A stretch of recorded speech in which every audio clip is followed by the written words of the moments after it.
Hi guys, welcome back to A Voice and an Influence. It is your girl, Tykeesh T. Lemons, and I am here with another episode of A Voice and an Influence, and you are watching Saturday Inspirations. And you know how we do it on Saturdays, we keep it short and sweet.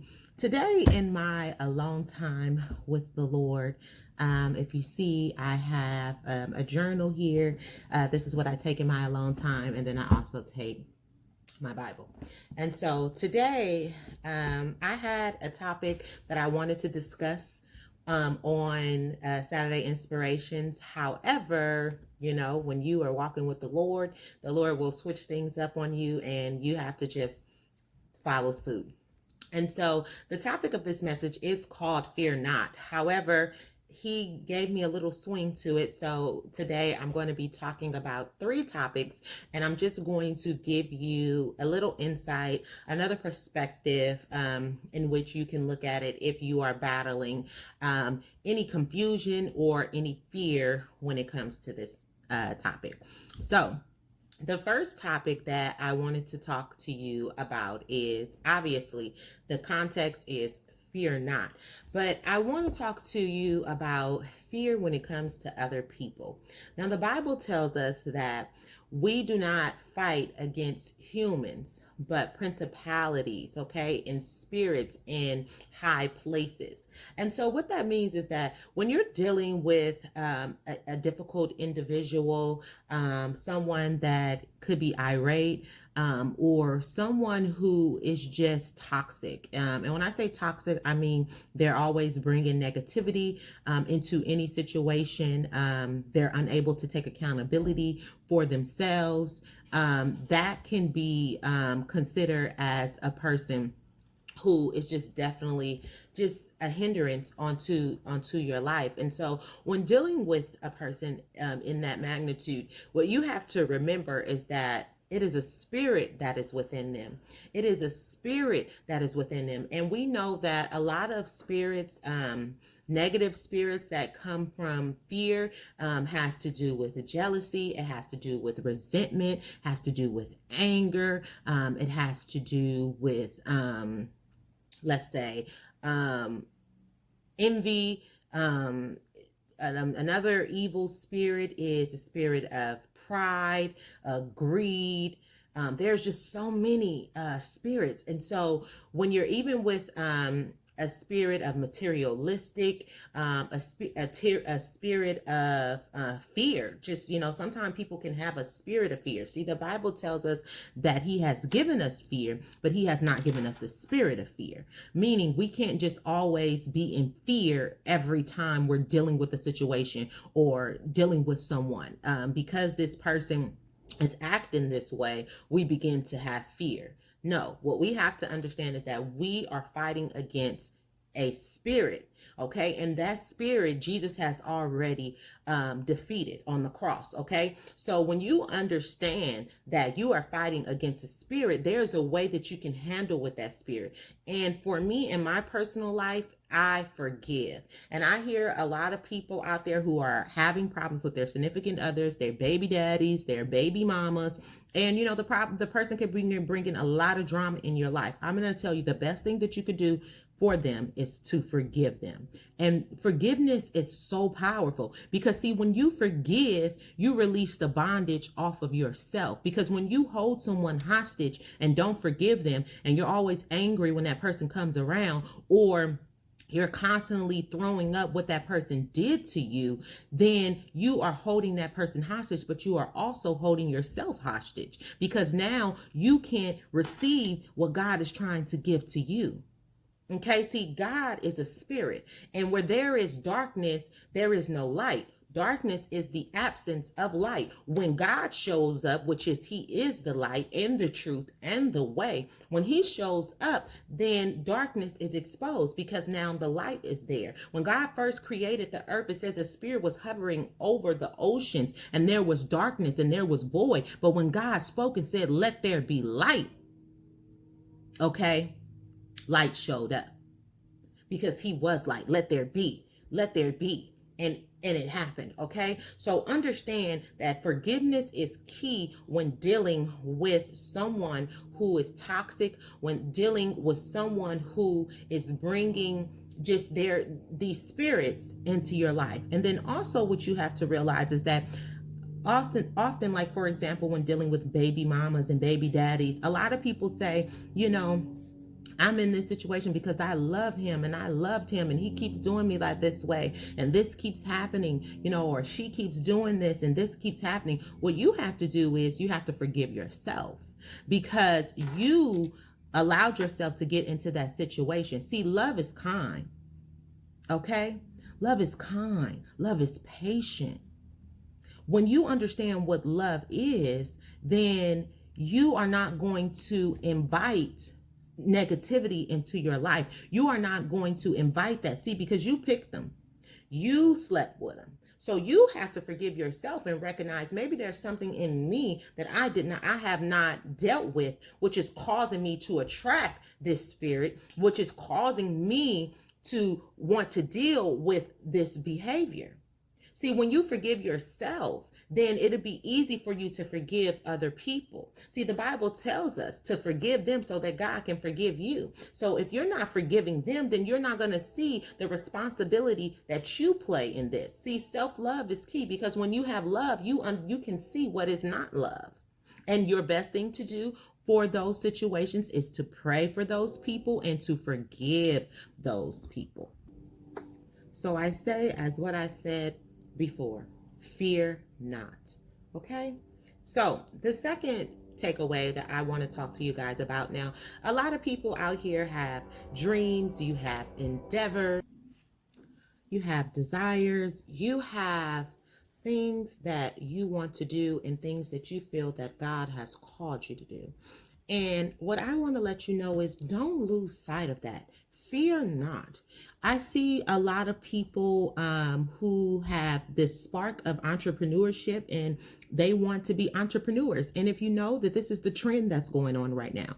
And what I want to say, it's nothing wrong with being an entrepreneur, but if that is not the vision that God has given you, if that is not where you see yourself, then don't put yourself in a position to pursue something that's going to waste your time. And the reason why I say that is because a lot of people are steering away from education.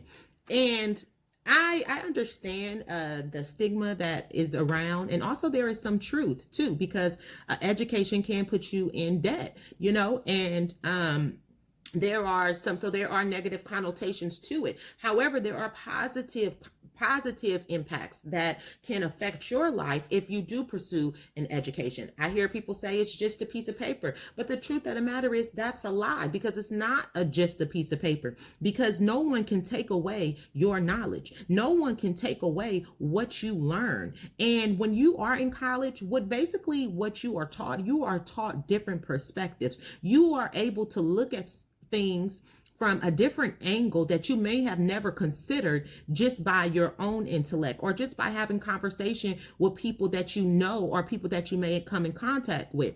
Education puts you in a position to have access to things that you probably would not have access to. So do not jump on the bandwagon that education is not good. I remember people were telling me that when I decided to go to college. Now I'm a master's student, okay? Like I have so much knowledge. I have received so much out of my education that I wouldn't trade it for the world. Okay. I have met so many great people and I'm doing great things. Okay. I am helping people on a level that I never thought that I would be able to help people. And to keep it real, it all has to do with my education. So don't fear getting a college degree just because it's not popular right now. See, it wasn't popular when I decided to go to college, but now it put me in a perspective. When I say perspective, meaning I am a college graduate. So that is a perspective that you have to consider when you think of me. It put me in a certain place to be able to really confide not only in myself, but in the community that I was given because I am in college. You know, connecting with people that I never would have been able to connect with. And I said that before, but that is so important because oftentimes people don't grow because they are staying in their environment. And sometimes you need to get outside of your environment and step into an environment that you have never been in order to receive what God is trying to get to you. Okay. And then there's just so many different things that can come out of just being in contact being in contact with other people, and then other people that have different resources. You just never know what God is going to use in order to catapult you to the next level. So do not put yourself in a position to fear something that you haven't tried or that you have not considered. Okay, because sometimes God will put something in your spirit and all of a sudden you 50 years old and now you want to go back to college. It's okay. It is okay. I remember when I was getting my associate's degree, I was in class with a woman who was 64. And when I tell you that woman looked good, she looked good. Okay. I have agreed to be a lifelong learner and I will continue to be that. So I just wanted to shine a light on that to say, do not fear education because there is nothing wrong with getting a college degree. And just to take it a little further, I told myself that I'm not paying back my loan. Somebody was going to pay them back for me. And what's interesting is that it's all in your mindset, because I have been connected to some programs where my loans are being forgiven just because of the field that I'm in, just because of the organization that I'm connected to. So look at that. People are paying it back just as I said that they would. Now, am I depending on that? No, I'm in a position to be able to take a portion out of what I make to pay that back. You see, you put yourself in a position. Don't fear, oh, I'm not going to be able to do that. I'm not going to be able to do that. Okay, now you're limiting what your education can do for you. So that was number 2. Now, the last one is so important to me because as I was in my alone time with God, he said something to me that was just so special. He's like, I know that you worship me. I know that you pray. I know that you have a genuine heart, but I want to spend more time with you.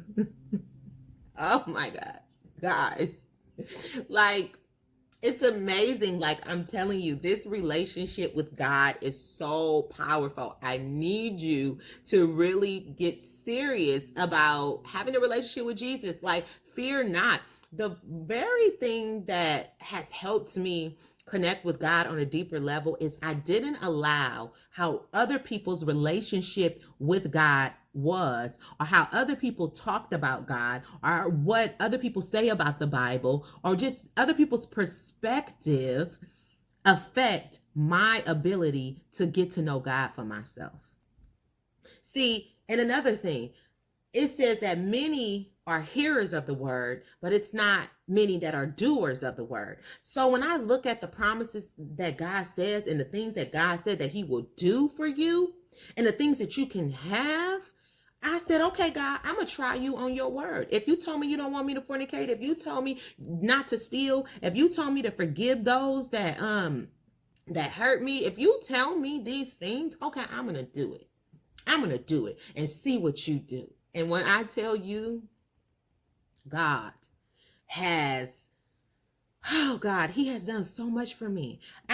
Like yesterday, I just got, I'm not gonna tell you the amount, but it was more than $1,000. Like, and I'm not saying this to impress you, but to press upon you so you can understand how God will just do things for you. And it's not even just in the form of money, because him just telling me he want to spend more time with me just blessed my whole life. But he will do stuff for you, and I wasn't even expecting it. Like, okay, God, thank you. You know, now I can buy this new TV that I want. You know, like now I could do, you know, I could do something else. Like, God's amazing. He will do it for you. But if you don't believe, then that's the battle right there, baby. You gotta believe. You have to believe that God died on the cross and that he will will save you and that he will give you a new heart. You have to believe that he is the only God. And then you have to welcome him into your heart. When I say give you a new heart, I mean welcome you into him into. Yes, him into, because he is love. There's nothing that you need to do. God said, I love you. He said, no, I'm sorry. The Bible says we love God because God first loved us. See, it's an acceptance. This is not about your works. This is about you accepting the love of God. See, but what happens is when there is love, love reveals negativity. Love reveals darkness. Love reveals toxicity. And when you get a whiff and you see what that negativity in your life is, with love, you're going to be wanting to clean it up. And it's going to be hard. It's going to be a hard thing. But see, well, when you keep your mind on that promise of what he said he's going to do, that gives you the momentum. I serve a powerful God. I serve a mighty God. I serve a God that can't lie, honey. I serve the Alpha and the Omega. Okay, he is Jehovah Jireh. The same Jehovah Jireh is Jehovah Nisi. He is Baal Perisi. He is El Shaddai. God is. And so I'm going to leave you with this. As I was with my long time with God, it was interesting. I'm in love, guys. What's interesting is the scripture that was on top of my book was Proverbs 17:17. And it said, a friend loves at all times. At all times, baby. So if you're dealing with someone who's not showing you love at all times, you got to question, do you really love yourself? Why do you feel you don't deserve better? Fear not. And I'm going to end this with this. This is a poem that I wrote. Well, it was God speaking to me. This is what God said. I hope you enjoy it as much as I do. Through your eyes are the pain you choose not to reveal onto me. The pain inside keeps me from pouring the good inside. It's pain that wants to keep people from the inside. But the pain can't stay when you choose to discover the real feeling worth living. That feeling is me. It's love. It's the only real thing there is in the world. Everything passes by, but I will be when there is no one to see. For I am that I am. I can be anything you want to see. Just let me be.